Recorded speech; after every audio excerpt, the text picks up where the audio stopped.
his personality maybe wasn't suited to how Ron Dennis liked to run things? Absolutely.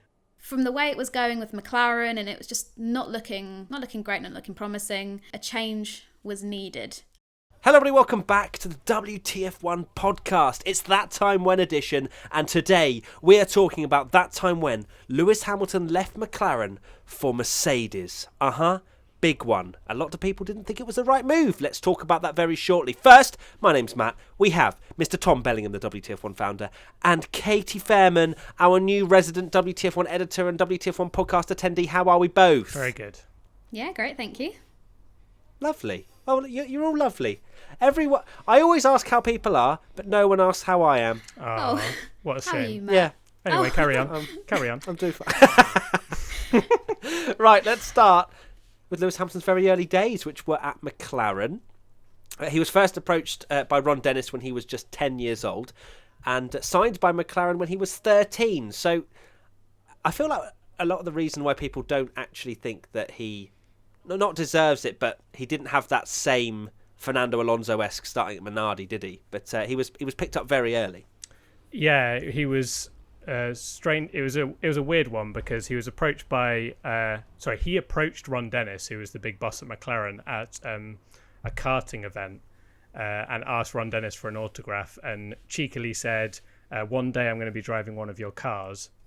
And sure enough, it happened. But Ron Dennis wrote in his autograph book something like, I think it was, phone me in 9 years, we'll sort something out then. And it only took 3 years before he was signed for McLaren because he was doing so well. He was doing amazingly well in karts. Katie and I were actually chatting about this the other day, that he was on Blue Peter as well, which is a British TV show if anyone's listening abroad. No, he was. He was there. I'm trying to think how old he probably would have been on Blue Peter, but he was very young, racing little electric remote control cars around the Blue Peter garden. But yeah, he made sure that people knew who he was. And I mean, going up to Ron Dennis, who is a big deal and has been a big deal in F1 for such a long time, and just waltzing over there and being like, oh, I'm going to drive for you one day. That must take some confidence, and I mean, I'm glad to see it that it's paid off. But like you said, Tom, he said, right, call me in 9 years, and it only took 3 years. So he got the call up from McLaren when he was just 13, which I'm guessing is probably one of the youngest call ups ever from an F1 team to like a junior racer, because most of the time, that's early. Actually, yeah, he's technically the youngest person ever to be signed by a Formula One team. Wow. Because even obviously younger than Max Verstappen, but that was because he was racing. But Hamilton, being signed at 13 is was a big deal. Even with that kind of mentality, right? The hallmarks of a champion. I'm sure people would roast me for saying that, but but it's true. The fact that he had the confidence and the swag to go up to Ron Dennis and make a mark at just 10 years old. Of course, he had huge success in karting in the junior series after that, but he clearly was a talented individual, and that's how you stick in the mind, isn't it? Is having that winner's mentality that, look, I'm going to drive a Formula One car one day, even at 10 years old. So it's incredibly impressive, and that impressiveness continued when he won the GP2 series in his first year. So he was very much on his way to Formula One, wasn't he? A very not when he was, I was about to say 10 o'clock, not when he was 10 years old, but when he won GP2, you just knew where he was going to end up. Yeah, like you mentioned earlier, a lot of people obviously love to say that he jumped straight into McLaren, but his junior series record is a reason why he got that opportunity. He won the British Karting Championship at a young age. Then when he moved into single-seaters, he won the Formula Renault UK title in 2003. Then in 2005, he won the Formula 3 Euro Series championship, where he won 15 of the 20 races, and then went straight into GP2 and won the title in his rookie year. So can't have been a bad driver. I'm sure knowing that you have McLaren there as a support system is going to inevitably help you do well in junior series. But there's also so much talent there to achieve what he did. And like you said, Matt, went into GP2 in his first year in 2006 and just completely won the season and just was promoted straight up into F1. He was incredibly quick, wasn't he? There's quite a few highlights. I think Silverstone was a pretty good example. Was that in GP2, Tommy? I think it was. Where he did that 3 wide move. Yeah, and there's also Turkey as well, where he drops back to, I think it's about 18th with a spin on the first lap. And which, to be fair, like he did do. Wasn't it quite a silly move? I think he did. Yeah, spun round and then carved his way through the field back up to second. You know, in a series like in GP2 is incredibly impressive. Yeah. So obviously he was then signed by McLaren to race in Formula One after his first winning GP2 series year, and then he almost won the title as rookie. I can't believe we are talking about something that was 13 years ago, and I remember it. I feel so freaking old. Like the fact that I remembered watching this season, and it's mad. It's absolute mad. Like, and the fact that he almost won as a rookie was ridiculous, but clearly showed right from the get-go. I think Australia, didn't he finish third in Australia? He was straight out the blocks and on the podium. Yeah, on the podium. I think it only took him 4 races to win a race, and in Canada he won very impressively when a lot of people were falling off the road. And at the start, that was his first win, wasn't it? It was, yeah, Canada. And then he was very consistent throughout the year, which just allowed him to win the World Championship. But it wasn't the kind of dominant performance we see now where he wins, 14, 15 races a season. I think he only won 4 races that year. It was very consistent until the end of the season, where they just decided to make every wrong decision. Yeah, that's a controversial one. I'm sure we've spoken about it before on the That Time When podcast, but we have, yeah. There's a lot of crazy conspiracies because of the Spygate thing, which we've gone into, and go listen to that one if you've not heard it. That there's talk that McLaren just sort of like completely bottled the season, and if Kimi Räikkönen won, they wouldn't get penalised, and all sorts of crazy conspiracy theories. And weirdly, Hamilton to this day still talks about how he's going to write a book on that season about what really happened, which would be very spicy. I'm not personally don't believe that there's any kind of conspiracy there, but what a ridiculous decision that McLaren made in that Chinese Grand Prix to leave him out on shredded tyres when all he needed to do was finish and win the race. I agree. I mean, with his debut year, I mean, he got, like you say, the podium in the first race in Australia. The win in Canada was his 6th race. But in the first 10 rounds in his rookie year, he was on the podium, which is just incredible, insane to think about. Australia 3rd place, and then a ton of second place finishes. 2nd place in Monaco. We all know how challenging it can be to race in Monaco, and then back-to-back wins in Canada and USA. And then the only time that he didn't get onto the podium was at the European Grand Prix, which was at Nürburgring, where he finished 9th. But like you say, it was an incredibly strong start to the season, and I think everybody was just so taken aback that this kid, because he was still a kid, probably, I don't know how old he would have been, like early 20s, just rocking up onto the scene. And don't forget, he was partnered with Fernando Alonso, a 2-time world champion, and he was showing Fernando up big time. I mean, Fernando had his own, successful results and stuff, but I mean, there's the famous advert, if you haven't seen it, go and check it out on YouTube, of Fernando and Hamilton. I think it's like a Santander advert or Hilton advert or something, with the "Anything You Can Do, I Can Do Better" soundtrack. And that kind of just summarised their season, really. Fernando thought he'd be able to waltz into McLaren and, everything would be going his way. And Hamilton showed up and was like, actually, mate, that's not how it's going to happen around here. And like you say, almost took that the title in his rookie year. Yeah, not to forget that Alonso, just off the back of 2 world championships, moving to McLaren. Wasn't that right? Yeah, he just won the two world titles, gone to McLaren thinking that would be his team. He's paired against a rookie. And this is the thing that people criticise Hamilton for saying that he got in this car, but he delivered. I don't understand the criticism of he got put against the best driver in Formula One at the time in his first year and beat him, ended up level on points, but on count back would have beaten him. And how can you begrudge someone that's doing that? We're the ones all saying now, like, oh, George Russell won everything in a junior series and he's stuck in a Williams. It's a crying shame that he's not in the Mercedes. But if George Russell got put in the Mercedes and winning everything, would we be like, oh wow, he's only doing it because he's in the best car? It's just it's that always comes down to that, doesn't it?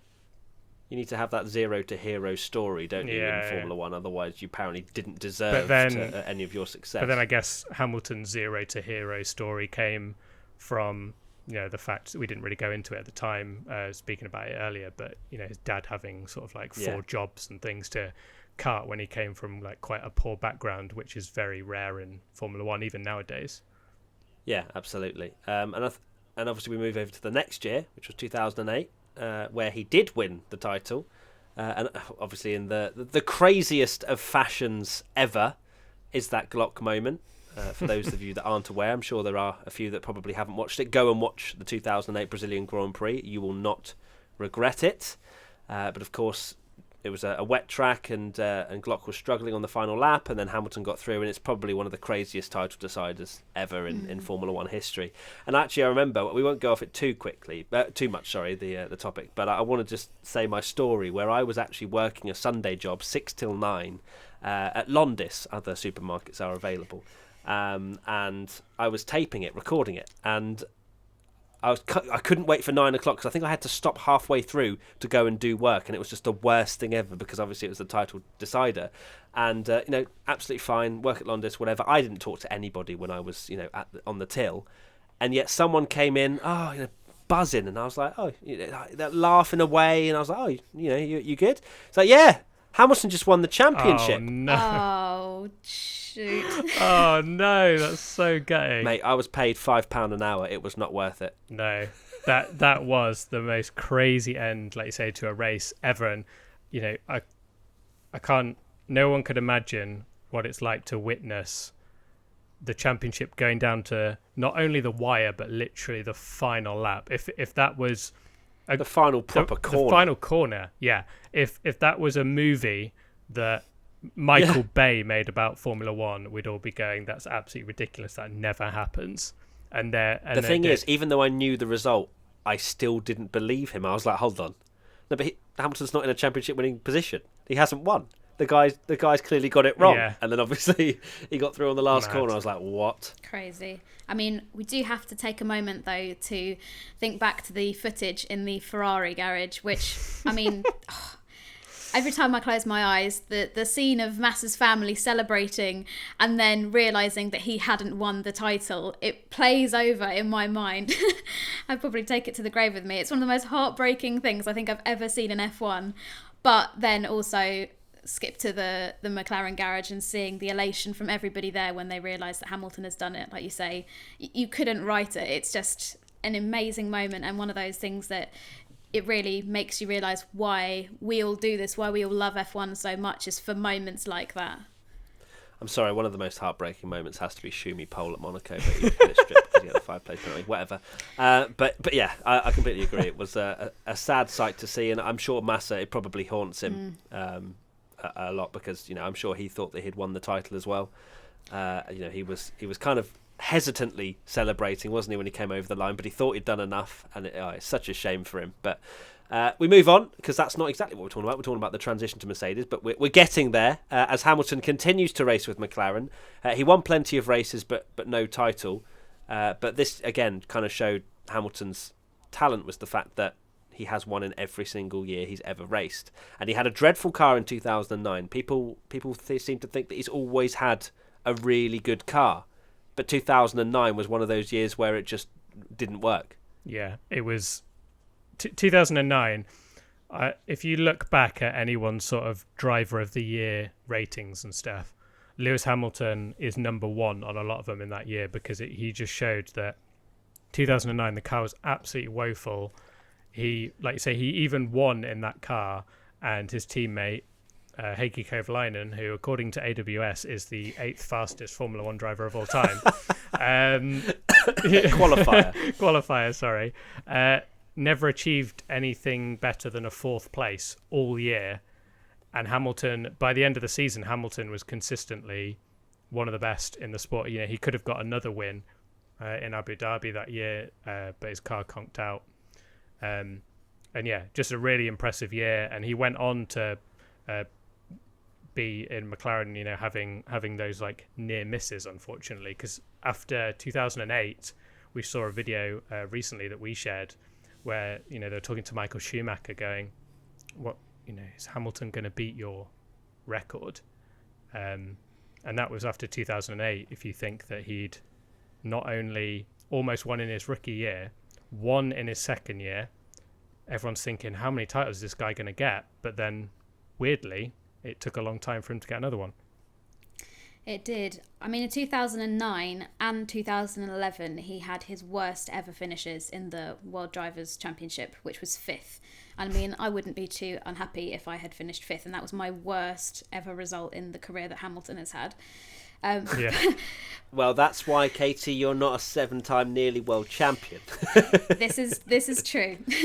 I still put it down to the fact that I never met Ron Dennis when I was 10 at a go-karting track, but yeah, fair.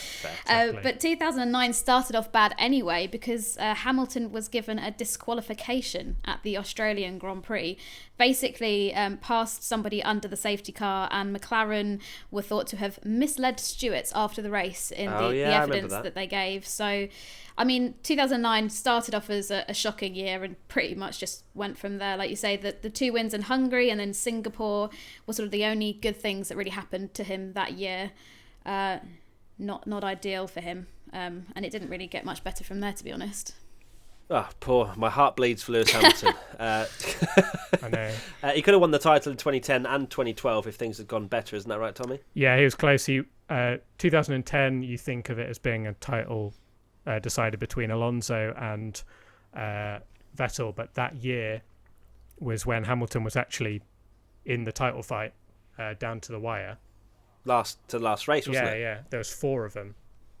That was crazy, wasn't it? That whole race was just ridiculous, where you had Webber and Alonso covering each other off, and then Vettel was like, thank you. Yeah, and then 2012, which we'll go into because this was where the relationship started souring, he could have easily won the title that year. He had 4 retirements, which genuinely could have maybe even been victory. So if you think that's almost 100 points missing out on.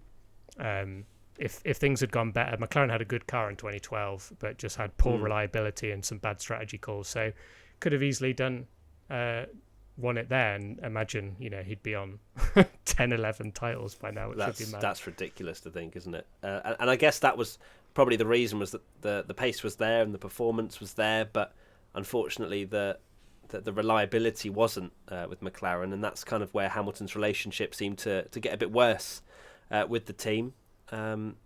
Is there a potential talking point around the fact that his personality maybe wasn't suited to how Ron Dennis liked to run things? Absolutely. I was looking back at some of his old tweets, and the people that have only been on Twitter for a couple of years will never believe the story.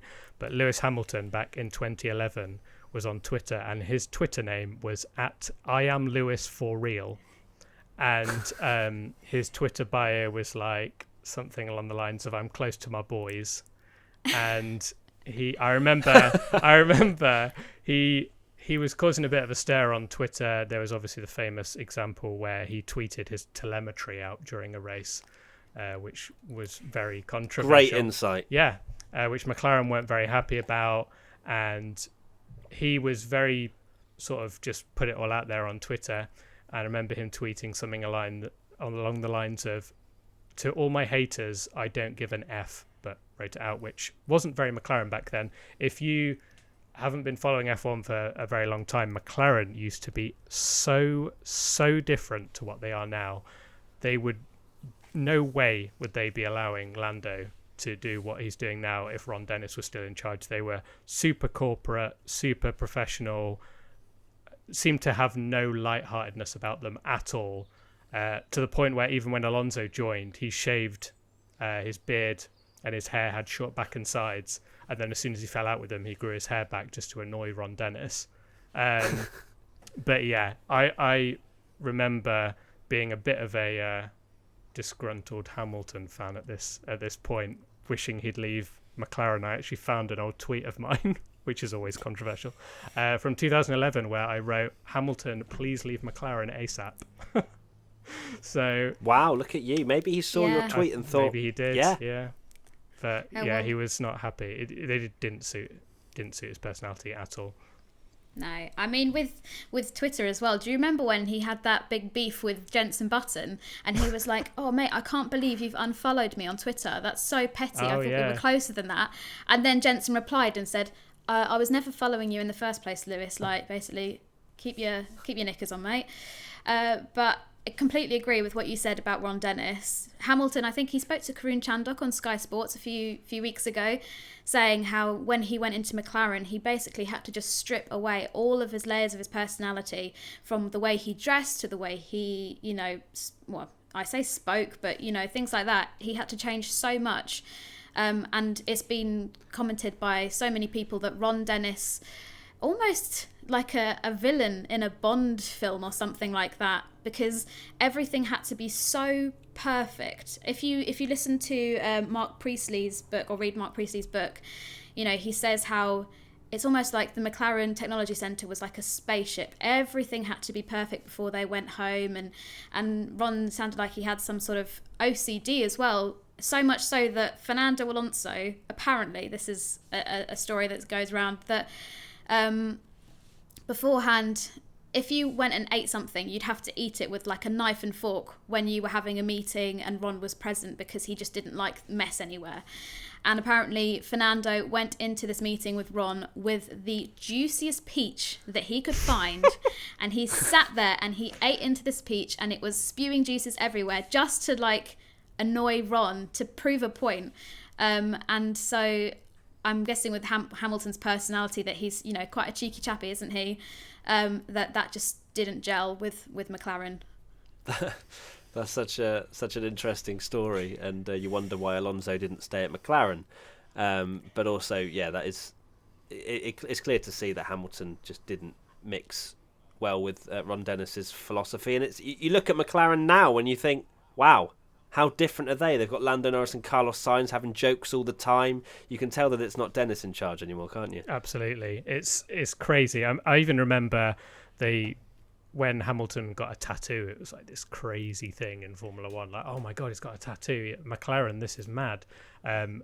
Whereas like Mercedes just so supportive of him, and McLaren clearly went. Yeah. Let's go to the actual topic. That time when Lewis Hamilton joined Mercedes, we are here. We need a backstory. You need to know what Hamilton's been up to beforehand.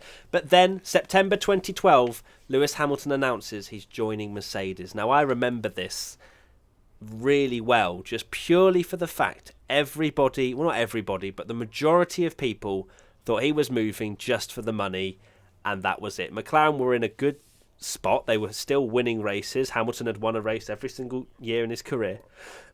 But to go to Mercedes that looked lackluster, but had glimpses of hope, didn't they? Especially in qualifying, Rosberg won a few races and whatnot. But overall, Mercedes, it looked like the wrong move, didn't it? It did. It was a strange one, because you had some people mentioning about Michael Schumacher building a team around him like he did at Ferrari, and this could be, Hamilton's chance to do that. You had the rule change coming in 2014, which was obviously that big thing. But a lot of people just jumped on very critical, saying that Hamilton, all he was going there was because Mercedes would pay him loads of money and he could become this celebrity. Someone, shout out to Paul Dunk on Twitter, who found some old articles about when Hamilton left and shared some people's thoughts on his move. And I just want to read this one out because it is hilarious. It's from Joe Soward, who I'm sure you'll know. Oh, yeah. He won't. He's blocked us on Twitter, so he won't see this. It's fine. So it says, Lewis Hamilton does not know much about racing history and so cannot learn from the mistakes of others. Perhaps he thinks that if it fails, he will at least have the consolation of earning lots of money and being a bigger star, thanks to his hustling management that will sell his image there. That might make him an international celebrity on a bigger scale, but that is not how he will become a racing legend. Perhaps Mercedes will pull it off when Hamilton will look clever, but I fear that this will be a move similar to James Hunt joining Wolff, Emerson Fittipaldi joining Fittipaldi, Jacques Villeneuve moving to BAR, or Niki Lauda's ill-fated move to Brabham. History relates that you do not leave a winning team in F1 unless it is to go to another proven winner. So he was not happy about Hamilton leaving and thought I can't believe you've just given him all that spotlight for a completely incorrect opinion there, Tommy, but here we are. Oh, well, it's funny, isn't it? That people He's such just an expert, so he is an expert. So there you go. Yeah. I was excited to see Hamilton join Mercedes, mainly because I was a big supporter of Nico Rosberg at the time, which I know is going to cause some controversy, but we'll go with it. And I don't know, I just had a feeling that Mercedes were onto something. Obviously, like you said, Matt, Rosberg took some wins during 2012, took his first win in China 2012, and I don't know, I just had a feeling. I'm not trying to say that I predicted that Hamilton would go on to have the success he has done. I'm no way saying that, but I just think from the way it was going with McLaren, and it was just not looking great, not looking promising, that maybe a change was needed. And I mean, look at the people that were associated with Mercedes. You had Niki Lauda, Ross Brawn, of course, and I think, like, I was listening to quite a few interviews before we recorded this, and Niki Lauda spoke to Sky ahead of the Japanese Grand Prix in 2012, so I'm guessing that's after it was announced with Lewis. And Niki said, I was not the key person to get Hamilton on board. Ross Brawn was. He did the negotiation. He signed the contract. I was aware of what was happening, but the key person was Ross. The question Hamilton wanted to ask me is, why should I leave a very competitive car and go at the moment to a less competitive car? So I replied, if you move from one car to another, there is more challenge. You've been at McLaren since you were 12, 13, since forever, and I think it's good, as in any job, to move on and start all over again with new motivation and with different people, which, I mean, has turned out to be the case, hasn't it? Absolutely, yes. Well, it clearly worked for him. Let's put it that way. Who would be Nico Rosberg could probably be about a 4 or 5 time world champion right now if or Nico Hülkenberg. Or Nico Hülkenberg. Yes. That was who would have taken Hamilton's seat had it not been for Lewis going there. So it would have been a Hülkenberg versus Rosberg title fight. Nico versus Nico. Yeah, Nico squared. That would have been very, very confusing to watch. But no, yeah, that's just so weird how history could have been so different. And Hamilton may just be sat on a few world titles. But anyway, let's talk about his actual first year at Mercedes. They were good, but not dominant. Of course, they finished second in the World Constructors' Championship. Hamilton won again in Hungary. But Vettel was very much the clear favourite. Red Bull were the strongest, weren't they? They dominated. At the end of 2013, Vettel won 9 races in a row, and all the talk that we're now getting of Hamilton was whether Vettel is going to be, how many titles will Vettel get? 10. People were talking of 10 titles for Vettel, because he was just dominating. Shows how quickly it can change, exactly, doesn't it? Yeah. The thing that I find so bizarre about 2012 and 2013 when Hamilton left is that he obviously moved there and put kind of what like Danny Rick did at Renault, although that's not the case now because he's moved on, but he moved with the idea that in 2014 the new hybrid era, the new engines would make Mercedes utterly amazing and they would be the team to beat, which is exactly what happened. But the strange thing is that in 2013 Mercedes improved a lot. Now, I was looking at, so when Hamilton announced his retirement, announced that he was leaving to join Mercedes, the Mercedes results at the end of 2012, bearing in mind that McLaren won the last 2 races, were 11th, 13th, retired, 11th, retired, 11th, 16th, 13th, 7th and 15th. So they were just nowhere at the end of 2012, and there wasn't really a major rule change or anything. And then moving on to 2013, they just seemed to nail it, really. And I remember them being really, really quick, but absolutely horrendous on their tyres. They would get pole a lot. Yeah. And then just that's drop the same back. as 2012, no? Like at the start of 2012, they were really quick and they just horrendous on their tyres. Yeah, they just had poor race pace, and then the only race at the start of 2013 they won was Monaco, just essentially because they could get pole and no one could overtake. So yeah, it was a strange year, but it almost immediately showed that decision was a good one, because McLaren haven't won a race since 2012. Since Lewis left, they have not won or even came close to winning a race other than Monza. Oh, come on, Monza. I said other than Monza. Oh, which was an odd one. Not on pace, but yeah. No, they were there on pure pace. What are you on about? Sorry, yeah, of course. No, I agree with what you were saying there, Tommy. I mean, like you say, looking at the results of 2013, pretty much all of them apart from the race in Spain and a retirement in Japan were all point-scoring finishes with the occasional podium chucked in. But exactly, you look at the following year, and you go from there being one like yellow block on the Wikipedia page of the Mercedes results for 2013.